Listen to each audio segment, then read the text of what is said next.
Touch అయింది.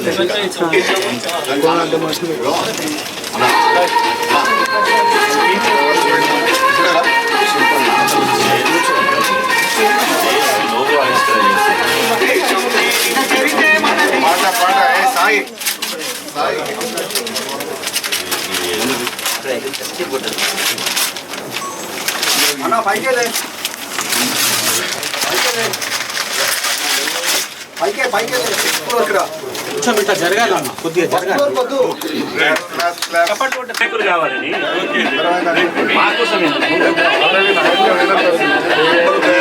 Sir కొంచెం it side sir కొంచెం ఇట్ సైడ్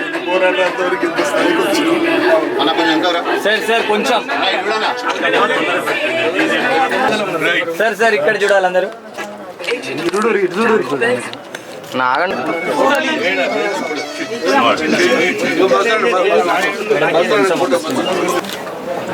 బీసీల ఐక్యత, బీసీల ఐక్యత. దాదాపు 80 కోట్ల జనాభా ఉన్నటువంటి వర్గాలకు స్వాతంత్రం వచ్చి 80 సంవత్సరాలు అవుతుంది. ఇప్పటి వరకు కూడా కనీసం ఎంత సంఖ్య మీ బతుకులు ఎట్లున్నాయి, మీ కుల వృత్తులు ఎట్లా ఉన్నాయి, ఆర్థికంగా జనరల్గా ఎవరైనా కానీ ఏ ప్రభుత్వం అయినా ఏదన్నా బడ్జెట్ పెట్టాలన్నా ఏదైనా చేయాలన్నా కానీ వీళ్ళు ఆర్థిక స్థితిగతులను పట్టుకొని చేస్తారు. అసలు సంఖ్య నేను గొర్రెలకు, బర్రెలకు, కుక్కలకు, నక్కలకు లెక్కలు ఉన్నాయి కానీ బీసీలకు లెక్కనే లేదు. వృత్తులకు అసలు గౌరవమే లేదు. నాగరికత నేర్పేటువంటి వృత్తులు ఇవి. కానీ ఈరోజు ఏముందంటే ఎలాంటి ఇది లేదు. కేంద్రం జనగణన స్టార్ట్ అయింది. చాలా రోజుల నుంచి జాదవ్ శ్రీనివాస్ గౌడ్ గారి ఆధ్వర్యంలో మరి విజయకృష్ణ గారు, శ్రీనివాస్ గారు, బీసీ సంఘాలు, అనేక సంఘాలు, అన్ని పార్టీలలో మేము కూడా రాజకీయ పార్టీ అందరం కూడా అడిగినాం. మీరు మాట ఇచ్చారు కదా, వాళ్ళే మాట ఇచ్చిండ్రు. మాట ఇచ్చిన ప్రకారం 34 కాలం చేర్చి ఎస్సీ ఎస్టీల మాదిరిగా ఈ కుటుంబాలు కూడా ఎన్నున్నాయో చేర్చమని అడిగారు. కానీ ఇప్పటివరకు లేదు. స్టార్ట్ అయింది అంటే మోసం చేస్తున్నది బాగా మాకు అర్థమైపోయింది. కనుక ఈరోజు ఒక అస్తిత్వం గురించి పోరాటం చేయాలి. ఒక శక్తి అవసరం ఉంది. ఖచ్చితంగా జాతీయ స్థాయిలో అవసరం ఉంది. రాష్ట్రాల్లో అన్ని రాష్ట్రాల్లో అవసరం. అన్ని రాష్ట్రాల్లో ఒక శక్తిగా ఎదిగి నిలదీయడానికి సిద్ధంగా ఉన్నప్పుడు మాత్రమే ఆయా వర్గాలకు లాభం జరుగుతుంది. లేకపోతే మోసం తప్ప ఏం లేదు. ఇలా ఇప్పటివరకు కూడా ఎంత అధ్వానంగా ఎస్సీ ఎస్టీల కన్నా అధ్వానమైనటువంటి కులాలు ఉన్నాయి. సర్పంచులు కానీ కులాలు ఉన్నాయి. చిన్న వార్డు మెంబర్ కానీ జాతులు ఉన్నాయి. మరి ఓట్ల కాడ అవసరము, సీట్ల కాడ అవసరం లేదంటట్లుంది. కనుక ఈరోజు మరి ఖచ్చితంగా జనగణనలో చేర్చాల్సిందే. చట్టసభలో రిజర్వేషన్ రావాల్సిందే. చట్టసభలో రిజర్వేషన్ వచ్చే దిశగా అందరూ కొట్టాలి.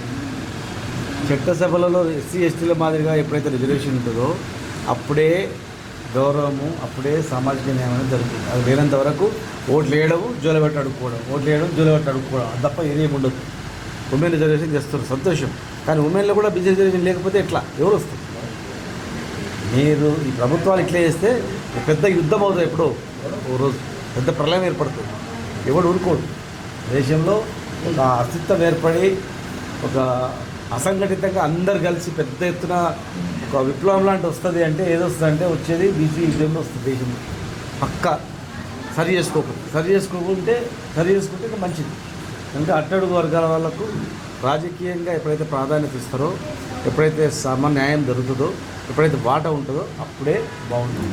ఇంకా ఖచ్చితంగా దాని విషయంగా అందరం కొట్లాడాలి అని చెప్పి సంస్కృతి తెలియజేస్తున్నాం.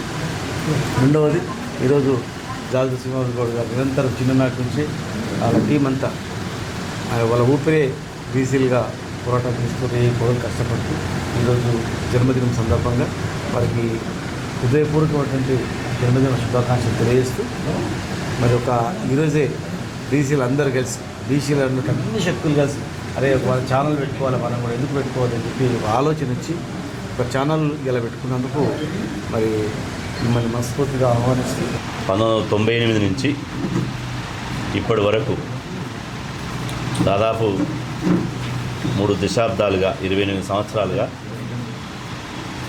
బీసీ హక్కుల కోసం రాజీ లేకుండా పోరాటం చేస్తున్నాం. పోరాటం చేసేటువంటి క్రమంలో ఏ డిమాండ్ మీదనైతే పోరాటం చేస్తున్నామో అది కేంద్ర ప్రభుత్వమా, రాష్ట్ర ప్రభుత్వం అనేది కాదు. ఎక్కడ అన్యాయం జరిగితే అక్కడ మా గళాన్ని వినిపించి బీసీలకు న్యాయం జరిగే వరకు, బీసీలకు సామాజిక న్యాయం జరిగే వరకు మా పోరాటాన్ని కొనసాగిస్తున్నాం. ఇది బీసీ ఉద్యమం ఈ దేశంలోనే ఒక పెద్ద ఉద్యమం. ఈ ఉద్యమం నిజంగా మెజారిటీ ప్రజల యొక్క ఆకాంక్ష. భారతదేశం అగ్రదేశం కావాలంటే ఈ దేశంలో ఉన్నటువంటి మెజారిటీ ప్రజల ఆకాంక్ష నెరవేరాలి. కాబట్టి ఈ బీసీ ఉద్యమం ఏ వర్గాలకు వ్యతిరేకం కాదు.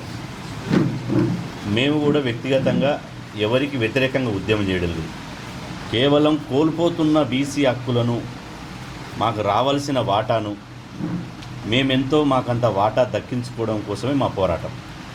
కాబట్టి ఏ విధంగానైతే ఈ 3 దశాబ్దాలుగా ఈ ఉద్యమాన్ని రాజకీయ పార్టీలకు అతీతంగా, జెండాలకు అతీతంగా ఒకే ఎజెండాతోటి ముందుకు తీసుకుపోతున్నామో, ఆ తీసుకుపోయే క్రమంలో వివిధ రాజకీయ పార్టీలు ఉన్నటువంటి మా బీసీ నాయకుల అండదండలతోటి, వాళ్ళ సపోర్ట్ తోటి ఈ ఉద్యమాన్ని తీసుకుపోతున్నాం. ఈ ఉద్యమం మా ఒక్కరిది కాదు. ఈ ఉద్యమం మొత్తం అన్ని పార్టీలలో ఉన్నటువంటి బీసీలమంతా ఒక్కతాటి మీదకి వచ్చి, పార్టీలు జెండాలు ఏదైనా మా ఎజెండా బీసీ వాదమే కాబట్టి ఆ దిశగా తీసుకుపోతున్నాం. భవిష్యత్తులో కూడా ఇదే విధంగా తీసుకుపోతాం. ఎక్కడ కూడా రాజీ పడేది లేదు, ఎక్కడ కూడా తల వంచేది లేదు. మెజారిటీ ప్రజలకు న్యాయం జరిగే వరకు, మా జనాభా దామాస్ ప్రకారం రాజ్యాంగబద్ధంగా చట్టబద్ధంగా వాటా దక్కే వరకు మా పోరాటాన్ని తీసుకుపోతాం. ఈ పోరాటం తీసుకుపోతున్న సందర్భంగా ఈ 3 దశాబ్దాలుగా మాకు సహకరిస్తున్నటువంటి ప్రతి ఒక్కరికి, ఉద్యమకారులకు, ఉద్యోగులకు, విద్యార్థులకు, మహిళలకు, వివిధ రాజకీయ పార్టీలు ఉన్నటువంటి నాయకులకు, అదేవిధంగా పెద్దలకు, ఎందుకంటే బీసీలు 52% ఉన్న వాళ్ళకు తగినటువంటి ప్రాతినిధ్యం రాజకీయాల్లో కానీ, సామాజికంగా కానీ, విద్యలో కానీ, వైద్యంలో కానీ, అధికారంలో కానీ వాళ్ళకు ఆ నిష్పత్తిలో రావటం లేదు. రెండవది, బీసీలో అనేకమైనటువంటి వాళ్ళకు ఇచ్చినటువంటి రిజర్వేషన్స్ ఏవైతున్నాయి, ఉద్యోగస్తులు మండల కమిటీ రిజర్వేషన్ చెప్పింది 27% అమలు చేయాలి. కానీ ఇప్పటికీ అనేకమైనటువంటి పబ్లిక్ సెక్టర్ అన్నింటిలో కానీ, ప్రభుత్వ ఉద్యోగాల్లో కానీ, ప్రమోషన్లో కానీ అవి ఇక్కడ కూడా 27% రావడం లేదు. అది కేవలం 14-17% ఉన్నాయి. కింది స్థాయి ఉద్యోగాలు మాత్రమే, అంటే చిత్రాసి ఇట్లాంటి ఉద్యోగాల్లో 27-26% వరకు అమలు చేస్తున్నారు. కాబట్టి ఇలాంటి అనేకమైనటువంటి అసమానతలు అవుతున్నాయి. అవి రూపుమాపడానికి అమలు చేసేటువంటి చట్టాలు అవుతున్నాయి. వాటిని సక్రమంగా చేస్తున్నారా లేదా, వాటిని వెలుగులోకి తేవడం. అలాగే బీసీ అంటే వాళ్ళు కేవలం ప్రభుత్వం మీద ఆధారపడి జీవిస్తున్న వాళ్ళు కాదు, వృత్తుల మీద ఆధారపడి జీవిస్తున్నారు. ఉదాహరణగా చేనేత కార్మికులు ఉన్నారు, చేనేత వస్త్రం వేసుకుంటున్నారు. ఈ విధంగా అనేకమైనటువంటి వృత్తులతో ఉన్నారు. వీటిని ఇంకా బాగా అనేకమైనటువంటి వాళ్ళ సమస్యలు, వాళ్ళకు ప్రభుత్వం చేసేటువంటి సహాయం సరిగా అందుతుందా లేదా, ఎక్కడెక్కడ లోపాలు ఉన్నాయి, ఇలాంటి విషయాలన్నింటినీ కూడా వెలుగులోకి తీసుకురావడానికి బీసీ ఛానల్ చాలా అవసరంగా నేను భావిస్తూ ఉన్నాను. కాబట్టి రాజకీయ పరంగా, సామాజిక పరంగా, ఆర్థిక పరంగా బీసీలను వాళ్ళ ఉన్నటువంటి సమస్యలను వెలుగులోకి తేవడానికి కర్తవ్యంగా తీసుకొని శ్రీనివాస్ గౌడ్ గారు, బుద్ధికృష్ణ గారు చేస్తున్న ఈ కృషికి నా హృదయపూర్వకమైనటువంటి స్వాగతం.